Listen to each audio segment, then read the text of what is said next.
Welcome to English Reading by Hidemi Woods. I'll read episodes from my books and talk about them.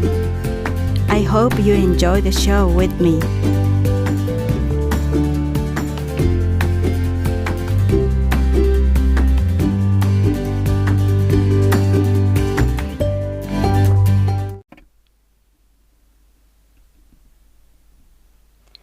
Hi, I'm your host, Hidemi Woods.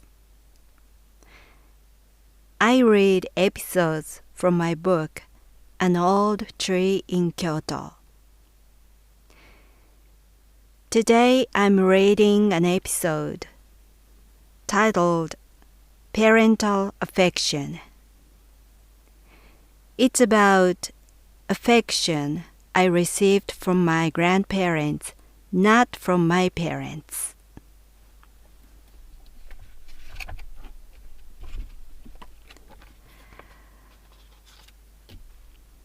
Parental affection.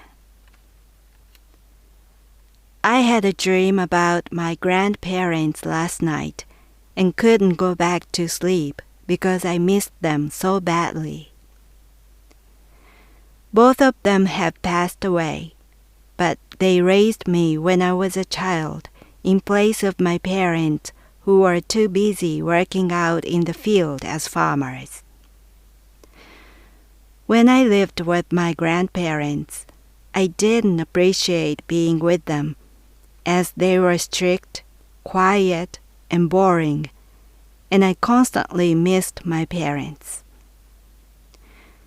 But after I grew up and left my hometown, I realized how my grandparents regarded me and felt about me. Until they passed away, I had returned home once or twice a year.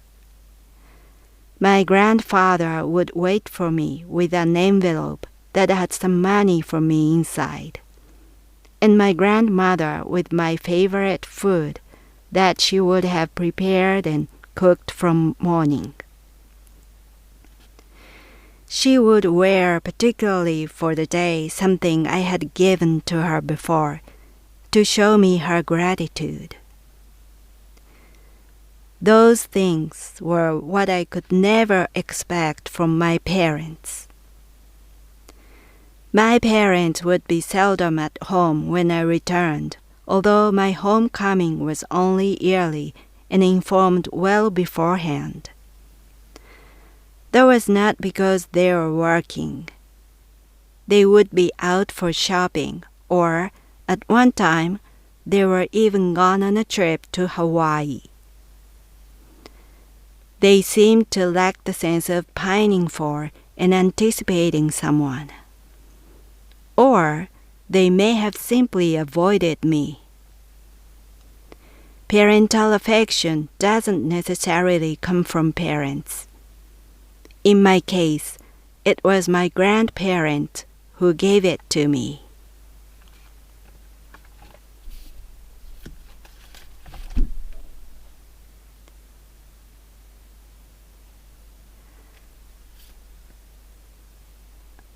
My grandparents raised me, and when I lived with them, I really disliked them.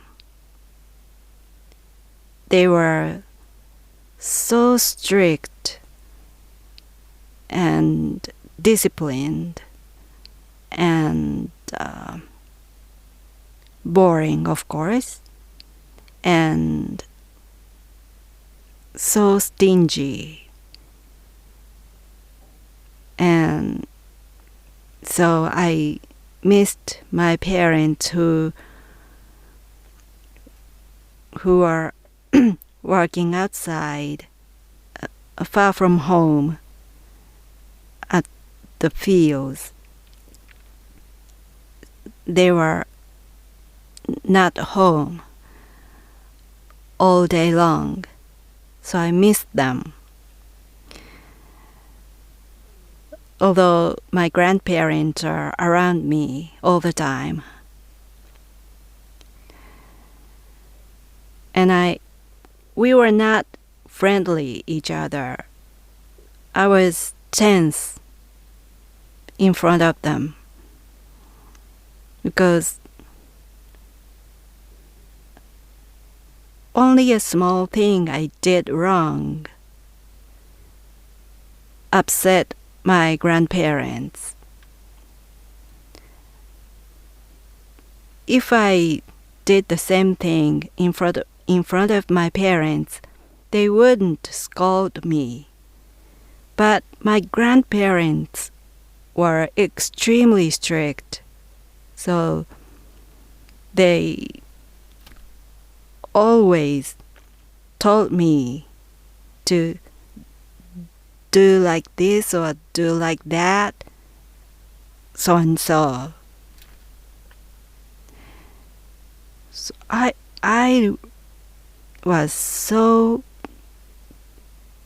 nervous and tense around them.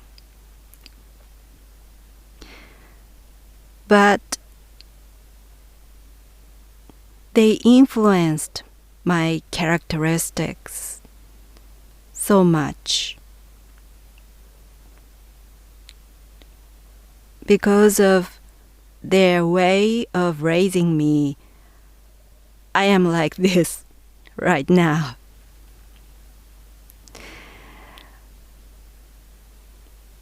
But my parents were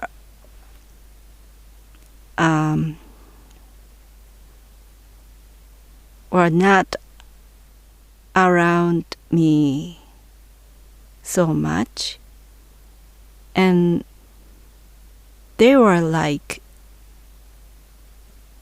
I felt like they were my siblings, not parents, because they always, somehow, they were competitive to me. Their attitude toward me was competition in some way. They tried to compete with me for everything,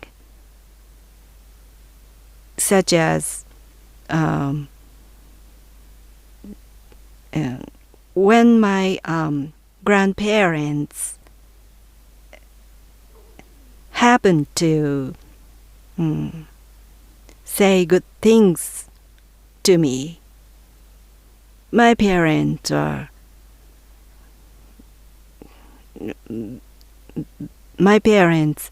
tried to appeal to my grandparents how good they were. So to me, they were not parents, but siblings. And my parents are competing with me, and they regarded me as an arch rival or something. So they have just kept doing evil things to me. When I lived with them, and still now, they have kept doing. They have tried to do harm to me. Can you believe it?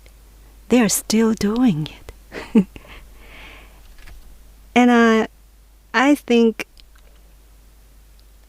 although I really disliked my grandparents when I lived with them, after they passed away, I really honestly miss them.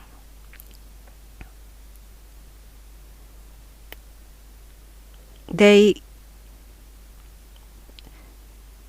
they were they treated me very differently from what my parents did.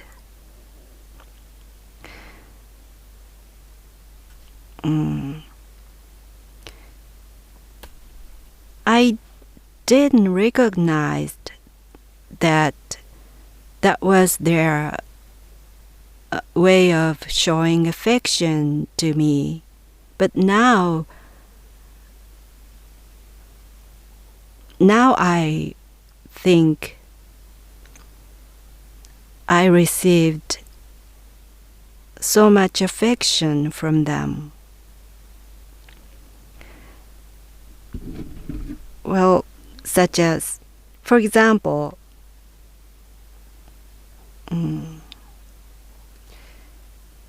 when I got sick and I was in hospital for a month when I was 9 years old. And after I was released from the hospital, I still needed treatment at home. And basically, my grandmother cured my illness with her treatment in the house. She heard that tea from corn,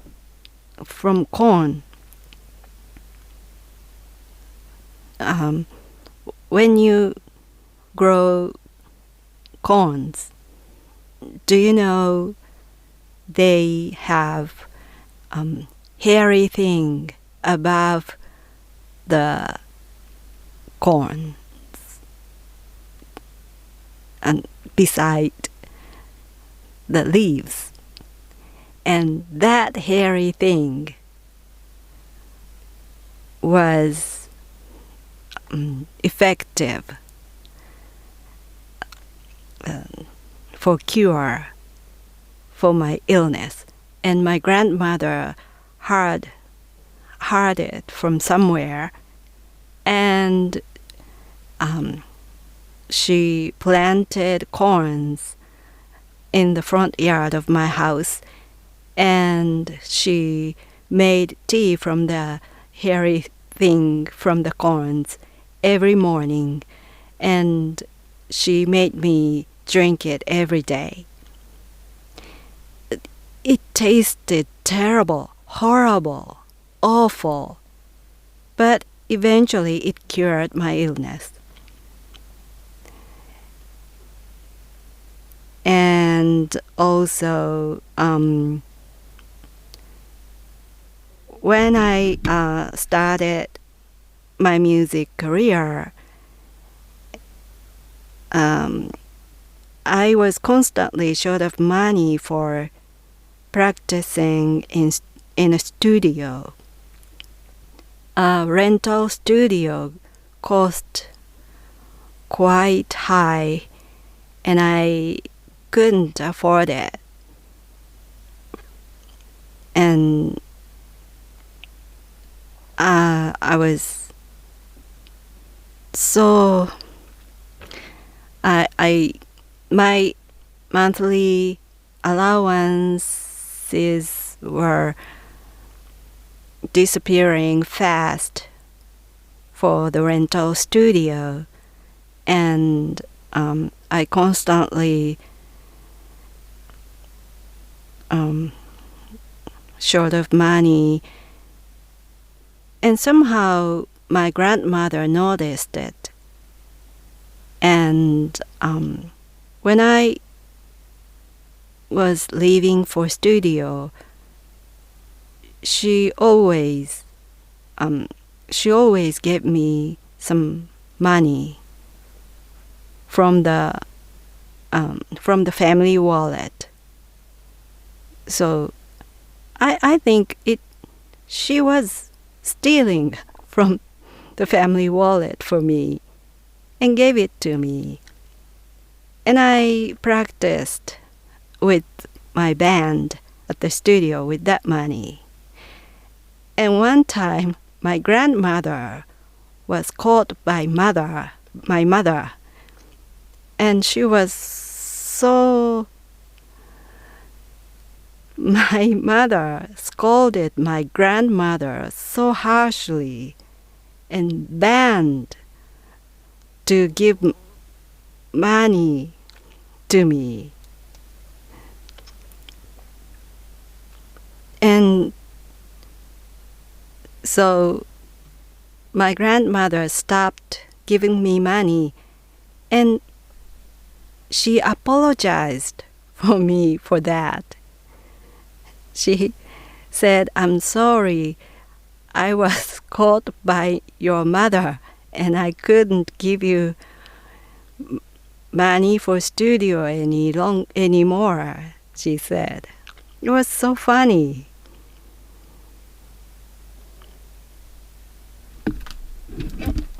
And when I decided to pursue my music career earnestly, I left home for Tokyo. And it was my grandfather who allowed me to go, although everybody else in my family opposed it. Because my grandfather told me that I could go, I could leave the house and go to Tokyo for music. My parents couldn't say no anymore because my grandfather was the ruler of my family. So my parents had to follow my grandfather's decision for everything. So my move to Tokyo was one of the decisions, the decisive thing that my parents couldn't have a say. So it was my grandfather who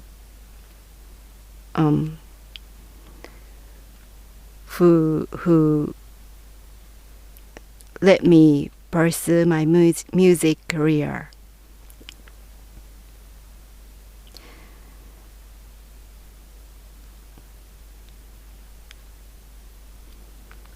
And but after those years, although my grandfather let me go to Tokyo, as he got older and weaker, he started to regret his early decision, and he wanted me to come back to succeed the family in the house by living with them. And although it was he himself who let me go, he began to ask me to come back. And on one of the visits to my hometown, my grandparents' house, my grandfather asked me to come back, and I said I couldn't. I can't I can't come back. And my grandfather was upset about my reply, and he said,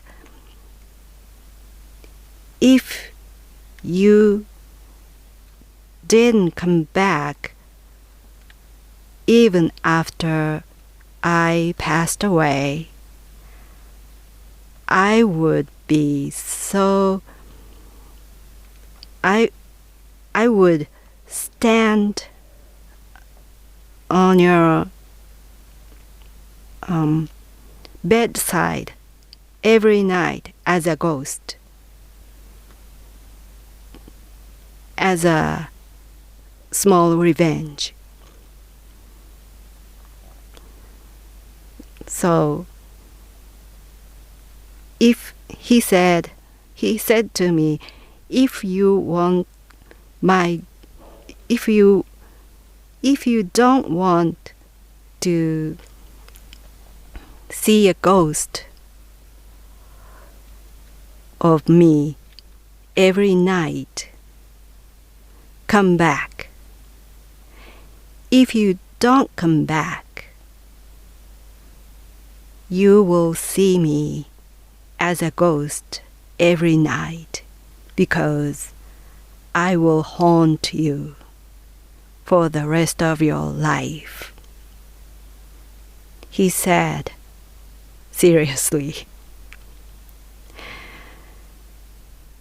And he passed away. I didn't go home. I still keep my music career. And because I miss him, I wait for him to appear as a ghost at my bedside every night. But although he promised, he hasn't appeared yet. I wonder why.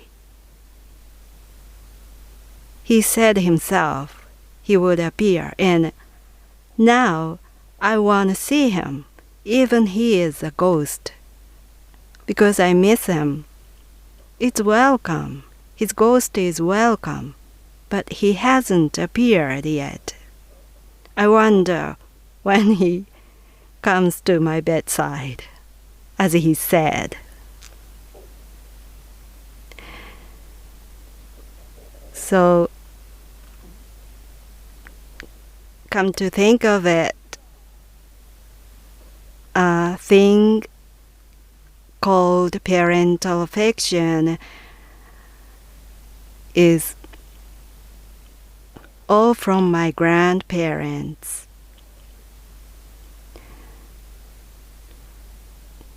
To me, I received all of it from my grandparents.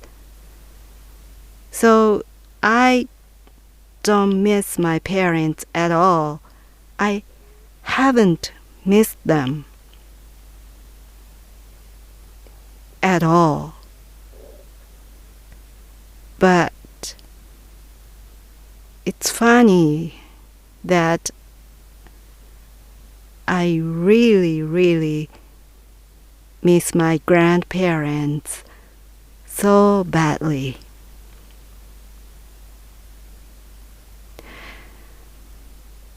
That's all for today. Thanks for listening.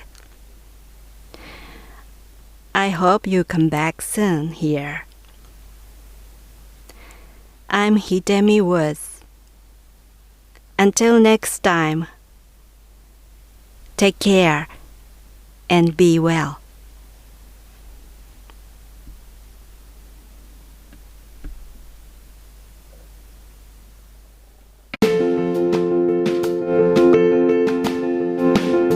Audiobook, The Family in Kyoto, One Japanese Girl Got Freedom by Hidemi Woods on sale at online stores or apps. Apple Books, Google Play, Audible, 43 available distributors in total.